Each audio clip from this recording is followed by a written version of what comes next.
everyone, it's Jack from Cultaholic.com here with what happened at WWE Fastlane. Now, I know that Adam Pacitti usually does the rundowns post WWE pay-per-views, but unfortunately for him, he lost our predictions contest and is currently on his way to the bus station where he's about to get a megabus from Newcastle to Amsterdam. Geography experts out there amongst you may know that Newcastle is in the northeast of England and Amsterdam is not in England at all, it's in the Netherlands. So he's got quite a long journey. I believe it's about a 17, 18-hour journey, and Ross has graciously gone with him to wave him off at the bus stop.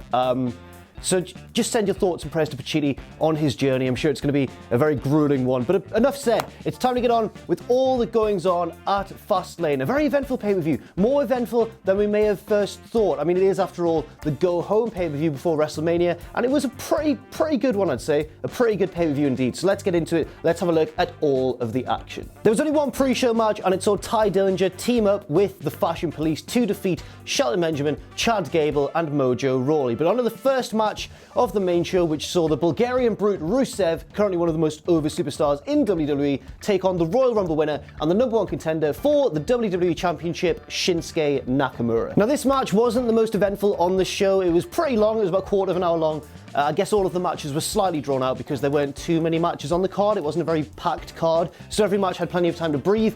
I'm not certain that served this match too well. Nakamura, of course, has a huge head of steam, and we kind of knew that he had to win this match to go on to WrestleMania with a lot of momentum behind him for that title match. But Rusev, at the same time, didn't seem like the right opponent for him because he's a superstar with a lot of momentum in his own right, a lot of self-manufactured momentum, which WWE don't seem to have fully embraced yet. Hopefully they will in the future. This match was kind of slow-paced. It was very WWE sports entertainment style. At one point, Rusev caught Nakamura with a huge kick, which he sold by flipping right onto the back of his neck. It looked very painful and very effective indeed. But on the whole, this was like one of those matches that Nakamura had when he was first called up to the main roster and attracted a little bit of criticism. I don't think it's mainly his fault. I think it's more the way that those sort of matches are put together, and it doesn't really mesh too well with his naturally hard-hitting, more impactful, fast-paced New Japan style. But at the same time, it wasn't a bad match by any means. It was just a little bit of an uneventful one. Still, it benefited from having the hot crowd at the start of the show. I think if this had been buried later on in the card, it may have got a slightly more negative reaction. But no surprises here with the result. Nakamura won after a pair of knees, one to the back of Rusev's head and one to his face, the more conventional Kinshasa knee. Hopefully Rusev doesn't lose too much momentum heading into WrestleMania. I will say that, because he, along with Aiden English, have made themselves two of the most over guys on the roster, especially Rusev. I mean, Nakamura was of course going to win, and he would later on interrupt a promo midway through the show from the WWE champion AJ Styles, and basically Styles snapped and lost it and was really stressed in the lead up to his title defense later on in the show, and Nakamura clearly wanted that singles match with Styles, a rematch of their bout at Wrestle Kingdom 10, a modern classic in my opinion. Next up, the US Championship match between the champion Bobby Roode and his challenger Randy Orton. Now, this was a long match, the second longest on the show, I believe, at nearly 20 minutes, which I think is probably a lot longer than anyone would have predicted heading into this show. Bobby Roode and Randy Orton obviously have a lot of experience behind them. They're two of the older guys on the roster. Even though Roode is a relative newcomer to WWE, he has a lot of experience from his time in Impact Wrestling and in NXT as well, where he's a former NXT champion. But the story behind this match was wisely altered. It originally was built around the whole SmackDown Top 10 list thing, which didn't go over too well, and it was instead altered a little bit, especially in the pre-match hype package, to Randy Orton wanting to win the one title that he hasn't been able to in WWE. Now, as you might expect from such a long match, this started off pretty slowly, but it picked up a lot of steam as both guys went through the motions and started hitting bigger and bigger moves. I think the biggest, most notable spot in this match, apart from the finish, was a humongous superplex from Orton onto Bobby Roode. And then Byron Saxton kind of stole the show, maybe inadvertently, by saying, let's get another replay of that up, let's get another replay. Kevin, show us another replay. A mention on air of Kevin Dunn. Obviously, Twitter exploded in the immediate aftermath of this. There was a lot of speculation that Saxton had gone a bit quiet afterwards. Maybe Vince was in his ear. But that shouldn't take away from the fact that it was a really good spot. And it's often easy to forget that Randy Orton's as good as he is, because he often is accused of playing it safe in matches, as he arguably did here. But he still has one of the best senses of timing in the wrestling world, and always kind of has. He's a very natural, instinctive kind of wrestler. You can really tell that he is a man who's been brought up in the business. And eventually, to the surprise of many, Randy Orton actually won and took the US Championship away from Bobby Roode. Now I want to dwell on the finish of this match ever so slightly because it was one of those RKOs out of nowhere, not one of the ones where the camera doesn't catch Orton sliding into the ring so it surprises the audience, but not the fans in the crowd. It surprises us at home. But this was one of those ones where it genuinely was a surprise. Bobby Roode went up the turnbuckle, jumped off with I call it a flying nothing. It was a shoulder tackle, but I mean, when you watch it back, it is kind of obvious that Orton's going to hit it, but live and in the moment, I think it can be classified as an RKO out of nowhere. Obviously, Randy was tremendously quick with the reversal, drilled him with the RKO, and covered him for the 1-2-3, and he is now the new and first ever for him United States champion. After the match, Jinder Mahal came out and started a bit of a brawl with Randy Orton, and then Bobby Roode slid back into the ring, having just been defeated, hit Jinder Mahal with the glorious DDT, and then hit Randy Orton with one as well, and we had the unusual sight of the former champion who'd just been defeated leaving, not victoriously, but leaving the arena with his head held high with his music playing. This will play into speculation of a potential triple threat match for the United States Championship at WrestleMania 34. Is that a match you'd like to see? I'm not sure if it's the best thing they could do with the title, but it's certainly a unique matchup, I guess, even though it's not one that I'm particularly wild for. But well done to Roode and Orton for delivering a long match and a surprisingly good one considering the other matches on the card. It was one of those ones that, you know, will probably be forgotten about in time, but it built enough and it built slowly enough and it builded to a crescendo, I'll say. So Randy Orton is your new United States champion. Next up, Naomi and Becky Lynch versus Carmella and Natalya, the match which probably had the least amount of build of all the matches on the main portion of the show. This one could have been on the pre-show, and I predicted that it probably would be, but it wasn't. It was on the main card, and it was okay. No one did anything wrong. It was just one of those matches that suffered from a lack of build-up. It was clearly the filler match of the show, but Carmella won after a bit of a distraction from Natalya on the apron. She grabbed Carmella's Money in the Bank briefcase, went to pass it to Carmella, the referee got involved, and then Carmella turned around and hit Becky Lynch with a super kick and pinned her for the 1-2-3. Carmella keeps a lot of her momentum as she is Miss Money in the Bank, but she didn't try and cash in on Charlotte at any point during this show, so maybe she will at WrestleMania. Maybe she'll get that big Seth Rollins moment of cashing in the Money in the Bank contract at WrestleMania. I will say that Becky Lynch showed tremendous fire in this match as a babyface, as she always does, and Carmella was particularly effective as a heel. She's really ramped up her heelish tendencies in the past few weeks, and I think it really did show here. Next up, the match that I previously had predicted would be match of the show, and boy was I wrong, not because of the fault of any of the guys in the ring, but because of the booking, but I kind of see why it was necessary, and I don't feel like it took away too much from the pay-per-view, but I was left with a slight sense of disappointment that this match wasn't given enough time to develop. That was, of course, the SmackDown Tag Team Championship match between the champions, the Usos, and the New Day, who are looking to become 5-time tag team champions. The story of this match was that both teams know each other, really, really well. They scouted each other's moves a lot, and they stole a lot of one another's moves in this match. Then the Usos hit a double suicide dive to the outside. Everyone was laid out, including Big E, who was the non-participant for the New Day in this match. And then the Bludgeon Brothers music hit. Then Eric Rowan and Luke Harper came out with their hammers, and they beat up everybody. It seemed like a fairly routine beatdown at first until Eric Rowan legitimately tried to murder one of the Usos. He put his head against the ring steps, took a swing with the hammer, but missed, and then the decimation just kind of continued. The Bludgeon Brothers obviously want to establish themselves as a dominant tag team on SmackDown and get onto the WrestleMania card. So I don't have too many complaints about the logic behind this booking. I was just disappointed that it cut the match short. But, you know, it all made sense. Everyone had a motive, and the selling of Xavier Woods after the match, after he'd been beat down, was just pretty terrifying, really. He did kind of the Shane McMahon sell, where do you remember that Hell in a Cell match between DX and the team of the Big Show, Vince and Shane, where Shane after the match was taken out on a stretcher, bleeding from the mouth, and his eyes were awake. He was awake, but he couldn't move. Pretty terrifying sell. Xavier Woods did a similar thing, but he was kind of twitching and seemed a little bit paralyzed. It was very disturbing, but very effective as well. I guess the commentary put on their super serious voices, and Woods did a long stretcher job to the back. They'll probably play off that injury next week on SmackDown, one would think, or I hope anyway.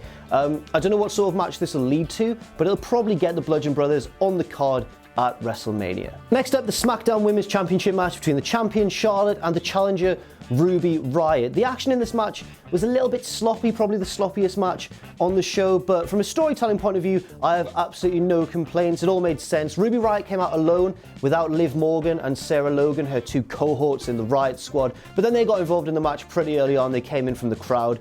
But then Becky Lynch and Naomi came out to even the odds on the babyface side for Charlotte, and eventually all the women in the match, apart from the women actually in the match, Charlotte and Ruby Riott, were ejected by the referee. That left Charlotte and Ruby alone, and Charlotte picked up the clean victory. She is still the SmackDown Women's Champion, and as I mentioned earlier, Carmella showed no signs of a cash-in, so I'm assuming that she will carry that belt into New Orleans. But the real story of this match came afterwards, where, to the surprise of everyone, Asuka's music hit. I think the match had kind of distracted us all from thoughts of Asuka, but then when the music hit, it got a huge pop. She came out and wordlessly challenged Charlotte Flair to a match at WrestleMania. She pointed to the sign, of course. You've got to point at the sign in the build-up to WrestleMania, and she did so.